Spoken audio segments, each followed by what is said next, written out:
Hi, my name is Julie, and today I'm going to show you how to do yarn painting. So this piece is actually kind of mimicking a color study that was done by a Russian painter called Kandinsky, and he was one of the pioneers of abstract art. So I put some pictures on the little instruction sheet that you have if you picked one up. But you can use your own design. If you use your own design, you're just going to take a blank sheet of paper and you can sketch out whatever you want on that. Just make sure it's about the same size as the pattern that I gave you so it'll fit on your yarn painting. So if you pick up a packet, a little grab and go packet, you'll have a plastic bag with some instructions. You'll probably have a blank sheet of paper as well in there. And then some clear contact paper and a bunch of yarn. So what you'll need to provide is a pencil, some scissors, and if you have a hole punch handy, that can be helpful. If not, you can use the scissors. All right, so let's get started. First, in your instructions, I give you a template like this. You can set the rest of the stuff aside. If you want to use the template, and go ahead, use the template with the clear contact paper so you're going to basically have the paint, your yarn is your paint. It's going to be on the inside, but you need to have a little bit of a buffer all the way around in order for the contact paper to stick to itself. So you have one sheet of contact paper here. You can kind of see through it, and that's about where you need to do. So you have to cut it in half, most likely. We're going to be generous with it. Since folding it in half will cover that up, we're going to go ahead and do that. You can fold it, or you can use your pencil to kind of mark it a little bit to know where you're going with the scissors.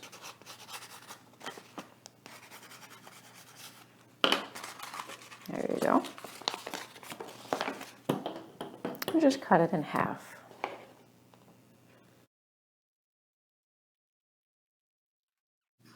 All right, so once you have your clear contact paper ready to go and cut in half, you're going to go ahead and unpeel the backing from it. There's usually one corner that'll give real easy.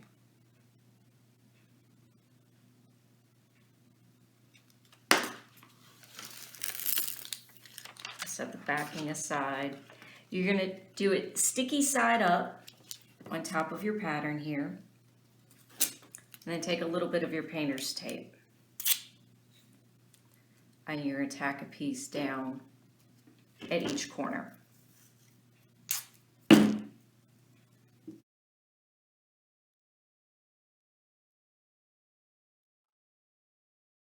So once you have it centered, you can pull out your yarn. So you can have a pretty big, long piece.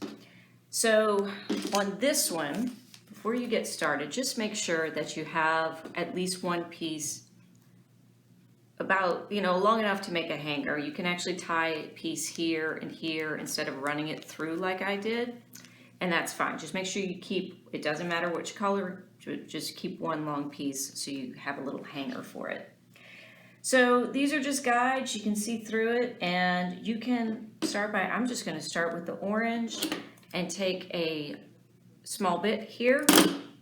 So the cool thing is this is sticky, and let's see, you can start from the edges and work in to these little squares, or you can work from the center and work out. I'm going to work from the center and work out on this one, and I'm starting with the orange, and I'm just doing a little spiral around.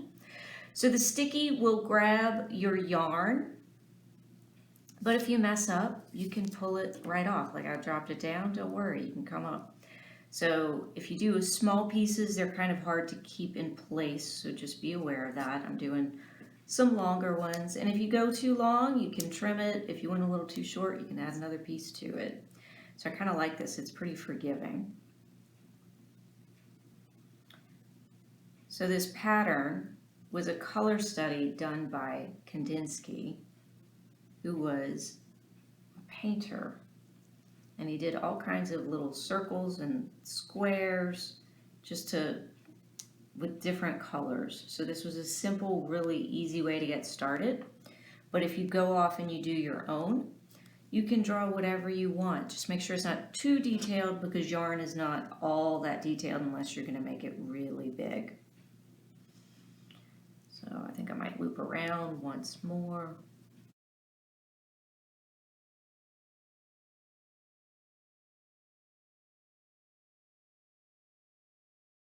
So I have the orange. I want to go purple on the edges of that.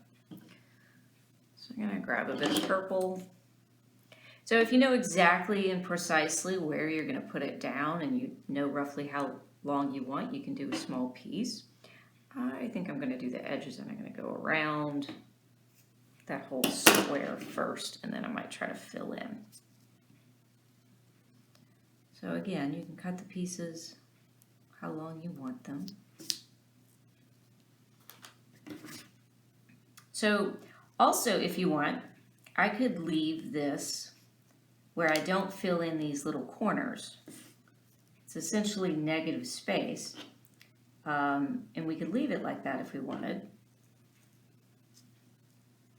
It will be see-through once we're finished. So you can leave spaces like that. This one, I'm going to try to fill in that little corner. Actually, I'm not. I'm going to do that, and then I'm going to fill in the corners.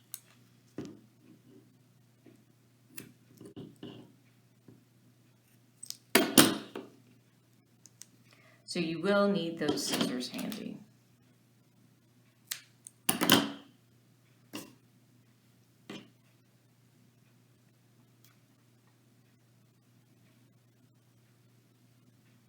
So experiment with your shapes if you'd like.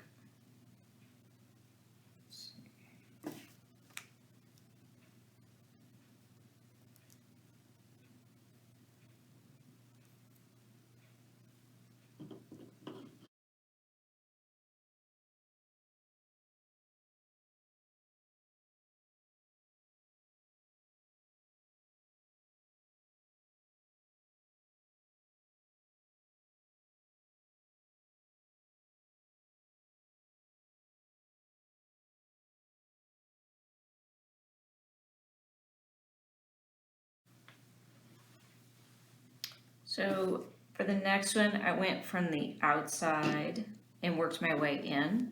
So if you notice too, these outlines, they're really just guides. Just go for what you feel, and it's still gonna come out pretty cool. So I'm gonna just continue the green or the pink where the green ended here. So I have a little dot in the middle of pink. And I have a piece that's too long, so I'm gonna trim it once I get it down there. I can see a little better about how long I need it.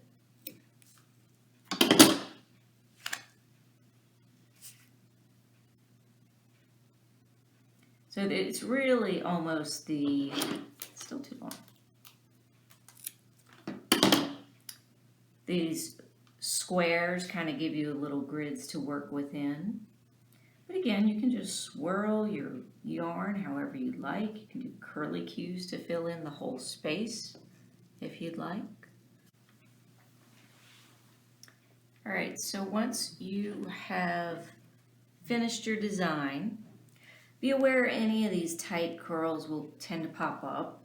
So you kind of want to make sure they're all in place at the end. This one was popping out a little bit. And then you want to grab, oh, that's the paper, your other piece of contact paper. So what we're going to do is we're going to peel off the backing and place it sticky side down, and you want to kind of line it up with this. We're going to leave the painter's tape on for now, and I'll show you. You get to see how I pull up the painter's tape slowly.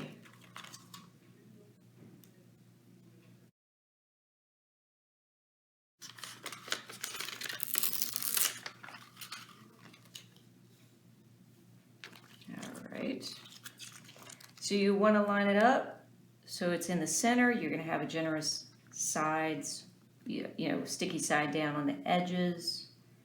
I think we're probably good. here, and you're pressing it down.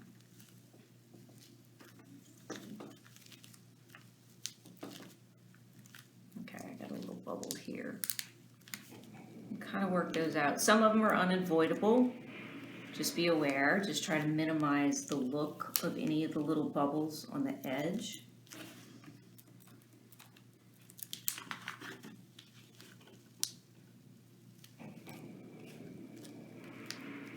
Alright, so to finish this off, I'm going to grab that underside, lift up that painter's tape, peel it off, stick it to the side, and just flatten that down. Do that for all 4 corners.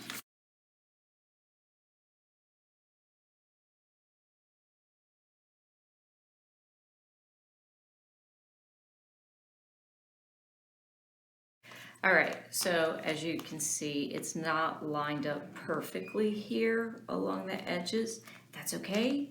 You got your scissors. You're gonna trim a little and try to straighten up those ends. Just try to keep it in a straight line and still give yourself a pretty generous amount on the side, because you have to have sticky to sticky on the contact paper so it will stay together. So once you have it all encapsulated in between your sticky, you're gonna make a little hanger for it. So this is where your hole punch is gonna come in. Figure where your top is. I'm gonna do my top here, so I'm gonna punch a hole here and a hole here.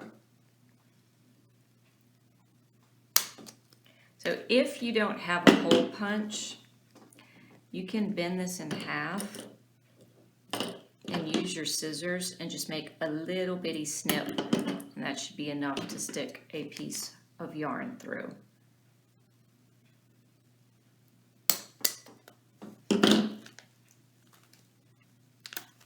All right, so just like I said, you have to keep a piece of yarn for your hanger, and you should have plenty left over. And I just thread it through here. You can decide which one to be the front or the back. I don't think it really matters too much with the hanger. I'm gonna run it through like that. I personally like to just tie it off like this, but you can tie it to these 2 corners if you prefer.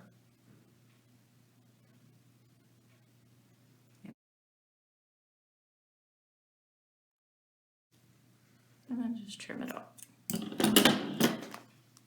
There you go. Now you have your cool yarn painting.